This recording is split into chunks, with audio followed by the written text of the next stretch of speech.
पनौती बहू। किसी की वजह से अगर कोई काम रुकता ही चला जाता है तो लोग उसे पनौती कहने लगते हैं। अरे आज हम लोगों की जूस की फैक्ट्री का माल ट्रक में लद कर शहर जा रहा है। डिलीवरी होते ही पेमेंट भी आ जाएगी। लाखों रुपए का माल है। लेकिन थोड़ी ही देर में रितु का पति दौड़ता हुआ आता है। पिताजी, पिताजी, वो जूस से भरा ट्रक पलट गया। सारा जूस पास की नाली में बह गया। हे भगवान, तेरी शादी के बाद ये पहली बार ऐसा हुआ है। मैं तो बोल ही रहा था कि इस लड़की की कुंडली बनवा लो। देखा, आए दिन नुकसान। बेचारी रितु पर्दे के पीछे से ससुर की बात सुन रही थी, लेकिन करती भी तो क्या, कहती भी तो क्या। अरे रितु, क्यों उदास होती हो? मुझे भरोसा है तुम ही मेरे घर की लक्ष्मी हो। अरे मेरे पैर में चोट लग गई है। रितु जरा चल डॉक्टर को दिखाते हैं। रितु सास के साथ डॉक्टर के घर जा ही रही होती है कि उसका पैर फंस जाता है और वो सास पर गिर जाती है। हाय रे, पहले से ही पैर टूटा था, अब ऊपर से मेरे ऊपर गिर गई। हे भगवान, उठा ले मुझे भगवान। अये, अये, अये, कोई उठाओ तो मुझे। हाँ सासू माँ, लाइए हाथ दीजिए, यहाँ बैठिए, मैं पानी लेकर आती हूँ। हाय रे, अब तो डॉक्टर भी चला गया होगा। अरे इस लड़की के कारण पता नहीं मैं अपने पैरों पर खड़ी भी हो पाऊंगी कि नहीं। माँ, बहुत घबराहट हो रही है। कल मेरी अपनी खुद की फैक्ट्री शुरू होने वाली है। पता नहीं कैसा रहेगा मेरे लिए बिजनेस। अरे क्यों नहीं बेटा, अच्छा होगा। इतनी लगन और मेहनत जो की है तूने, बस तेरी बीवी का मनहूस साया ना पड़े। अरे जब से आई है कुछ ना कुछ मनहूस होता ही चला जा रहा है। कैसी बात कर रही हो माँ? एक तो वो अपना घर परिवार छोड़कर हमारे लिए यहाँ आई है, और तुम हो कि... दिन बीतते हैं और एक दिन। निकल इस घर से, मैं कहती हूँ निकल। जब से यह लड़की मेरे घर की बहू बनी है, हर जगह घाटा, हर जगह नुकसान। कभी सास का पैर टूट रहा है तो कभी जूस का ट्रक ही गिर जा रहा है। अरे अब तो हद ही हो गई। मेरे बेटे का इतना भारी एक्सीडेंट कि वो कोमा में चला गया। वो तो शुक्र है कि जान बच गई। नहीं नहीं, हम ऐसी लड़की को अपने घर में रख ही नहीं सकते। अब तो रितु को भी लगने लगता है कि वो मनहूस है।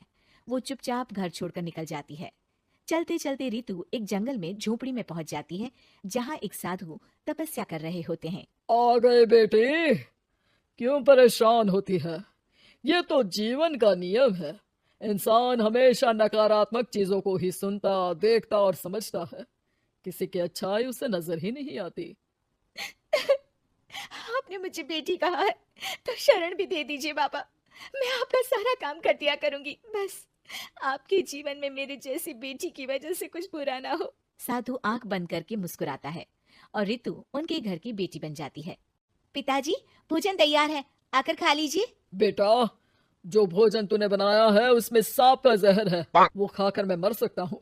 नहीं नहीं पिताजी, खाना तो मैंने अपनी आंखों के सामने बनाया है, यहाँ तो कोई सांप आया ही नहीं। ठीक है, फिर ला, मैं खा लेता हूँ। साधु खाना खाने जाता ही है कि खाना रितु के हाथ से गिर जाता है और वो खाना बिल्ली खा जाती है।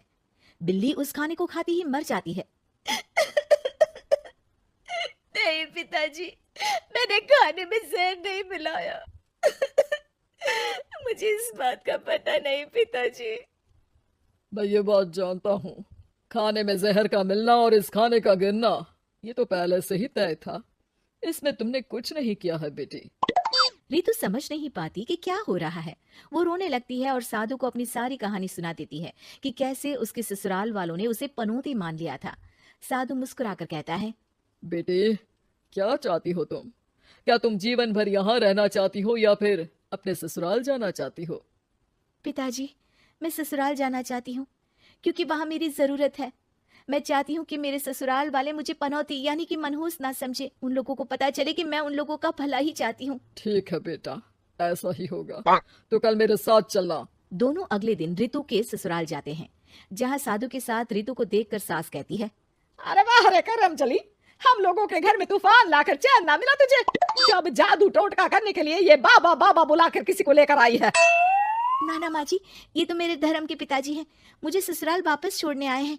ये तो बस पिता का धर्म निभा रहे हैं, इन्हें कुछ मत कहिए। वाह जी वाह, 4 महीने बाद आज ही अपने पैरों पर खड़ा हुआ हूँ और ये मनहूस फिर से आ गई। इस बार क्या जान लेके जाएगी? अरे मेरी भी सिर्फ टांग में फ्रैक्चर था, अब ये आ गई है तो पक्का टांग काटनी ही पड़ेगी। हे भगवान, पिछली बार तो जूस का पूरा ट्रक ही पलट गया था, इस बार तो पक्का फैक्ट्री में ताला ही लग जाएगा। रितु के नए साधु पिता सबकी बात गौर से सुन रहे थे। फिर वो बोल पड़ते हैं। मैं आप लोगों को कुछ दिखाना चाहता हूँ। वो साथ में एक गोला लाए थे। उस गोला में वो सबको कुछ दिखाते हैं। वो दिन दिखाते हैं जब जूस से भरा ट्रक गिरता है। पास के कुछ जानवर उस गिरे जूस को पीते हैं और वहीं मर जाते हैं। देखो, इस जूस में तुम्हारे फैक्ट्री के मैनेजर ने जहर डाला था। अच्छा हुआ वो ट्रक गिरा, वरना पूरा परिवार जीवन भर के लिए जेल में होता। है भगवान, तब तो न जाने कितने लोगों की मौत हो जाती इस जूस को पीकर। शुक्र है भगवान का अनहोनी से बचा लिया। फिर वो दिन देखते हैं जब पति का एक्सीडेंट हुआ था, लेकिन रितु के करवा चौथ के व्रत के कारण वो बच जाता है, वरना तो मृत्यु निश्चित थी। सभी रितु की तरफ देखते हैं। बाबा, मैं तो मनहूस नहीं हूँ। शुक्रिया बाबा, मेरे मन में जीवन भर का बोझ रहता कि मैं इन लोगों के दुख का कारण तो नहीं।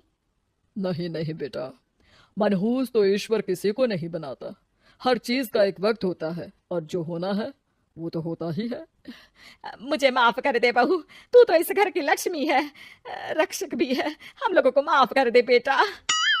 रितु को ससुराल में छोड़ बाबा वापस चले जाते हैं।